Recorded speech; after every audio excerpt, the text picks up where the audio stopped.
The people of Sudan are in the midst of a major struggle. In October 2021, the military staged a coup and overthrew the transitional government, which it was a part of, and assumed complete control. In the following months and to this date, massive rallies and protests have rocked the country, demanding true democracy and the end of military rule. The military junta has responded with repression. Over 100 people have been killed and thousands have been injured. But it is clear that both the junta and the international community have been rattled. Currently, talks are on between the junta and some political parties to effect some kind of a reconciliation process. This process has been encouraged by the international community. The talks aim at bringing about an arrangement of power sharing. However, the resistance committees in Sudan and the Sudanese left have rejected this reconciliation process. Osama Saeed of the Sudanese Communist Party talks about why the protest movements have rejected this process. As we now facing a lot of pressure from the international community to force the Sudanese people to have a political reconciliation with the military junta, and that require many issues from the Sudanese resistance for the military dictatorship. One is forgiveness for all the crimes that committed by the military junta and their allies. This is the fair thing, and they put many pressure, and that thing is the main obstacles to them for the political reconciliation now. As we see, the military junta announcing that they lifted the emergency law and they released the political prisoners, in which is a big lie and all tactics being used even by the old regime. When they announce that, they release a few and they continue to arrest many. And now, the main leadership of the resistance committee in all over Sudan, they are still in prison and they charged by criminal law and terrorist laws. And right now and nowadays there is many coups running in Khartoum, charging young people who are being on the streets. Plus, there is a continuation of the martyrs of the demonstrations. And now the number reached 101 since the 25th of October coup. The last one was a child. She is 5 years old, called Mashai. While this is going on, the Alliance of Political Freedom and Political Change started their meetings with the military junta under the pressure of the international community, which is led by the United States. While they met, the bullets and tear gases and all sorts of violent pressure put on the demonstration was going on. As a response for that, people spontaneously went out on the street refusing the meetings, because the slogans of the resistance committee is no negotiations, no reconciliation, but all power to the people, forward for democratic civil government in Sudan, with charging and the justice for all the martyrs and all the crimes being committed by the military junta. And this is the way forward for the Sudanese revolution, and there is no way back from it.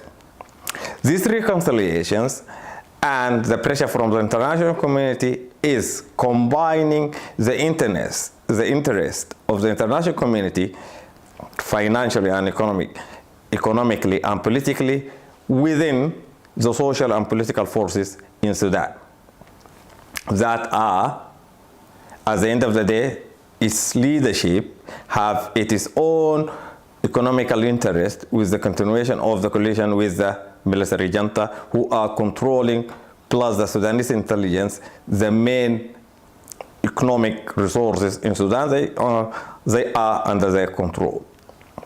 And there is no way to invest without giving up some to the military and the Sudanese intelligence. The international political forces, there is no interest for them in democracy in Sudan, but there is more interest in the Sudanese resources, water, mineral resources, and plus land. And the land is the main struggle for the Sudanese people between us and the imperialist power all over the world. All the eyes are open to Sudan because the world is facing hunger, thirst, and drought all over. Sudan does not have these issues. That's why those people are interested in Sudan for the next coming years. Therefore, there is no way to the Sudanese people to give up. If they gave up, all the Sudanese people, they will be enslaved for the international companies, and their lands will be sold, and their resources will be exploited to the international companies, and the military junta and the Sudanese capitalists have no interest in political democracy, rather is political settlement that will allow them to invest properly. That's why the youth on the streets, they understanding that, and the understanding is that all about selling out all justice and freedom and peace issues which is the Sudanese people stand for and went out on December 2018. All these issues still are on the streets, still people holding them, and still people want to defeat this reconciliation. This reconciliation, it will come sooner or later, and it will divide the streets, because these political forces, they have their supporters and their members. But it will not become a victory for them. It's rather complicated, the issue, and will divide the Sudanese people to two camps: pro-military and imperialist power, and pro-democracy and nationalist interest camp.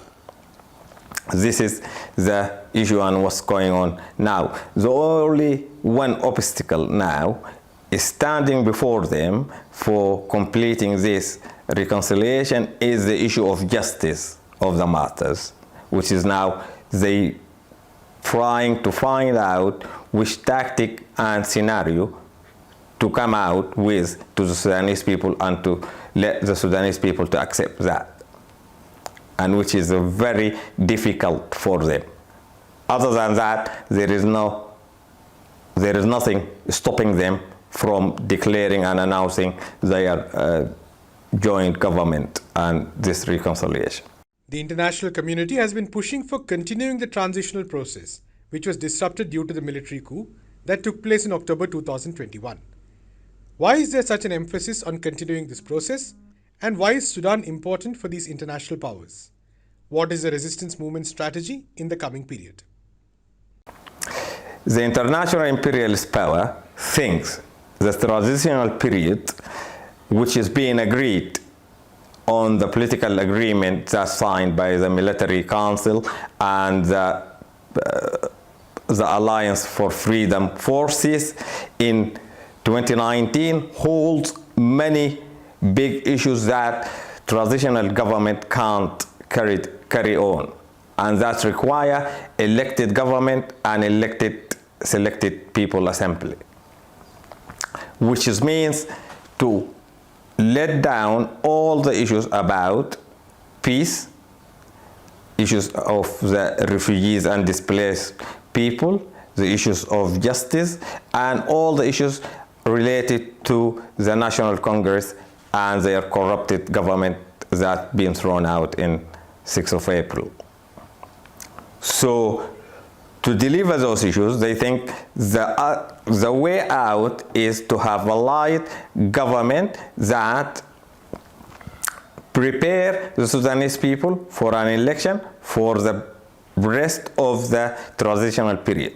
And that is to prepare for the election that require election law, political party to prepare itself and to prepare for its campaigns. And after that, to delay all these issues for the elected coming government. And that is a political tactic to kill all the issues that people uprised against. Therefore, the defeat of the 25th of October, coup, and the defeat of the political reconciliation is the only way out for the Sudanese people, which it will be carried out by the all pro-democracy forces, resistance committees, political parties, all social groups in different kinds of ways, which we call now for a united front, which we call it a unified center for the political opposition, that require many organizational tasks to be done, and that require many political propaganda to be done and publicity and media support.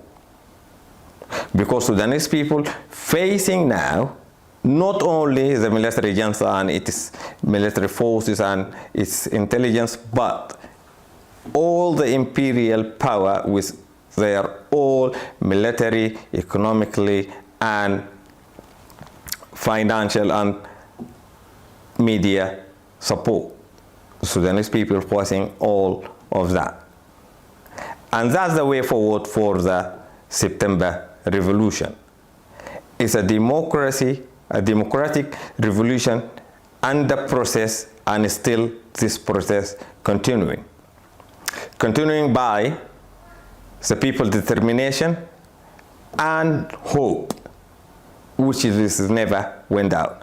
In the political movement and political struggle, the movement goes up and goes down, but still the aim and goals is there. Strategically, people knows, with all the interference of the political forces from outside Sudan to defeat this revolution, the determination of people that stand against that. And that's why, even though all these international powers, they went towards the reconciliation of the political forces, because rather for them to have a military dictatorship that will deliver all their demands at once without any people opposition. But now they're facing people opposition all over cities and towns and villages in Sudan. And therefore, we're asking all people over the world for their solidarity by any means towards helping the Sudanese people. The victory of the Sudanese revolution is a victory of the people of the world towards democracy, towards justice, to defeat the imperialist plans all over.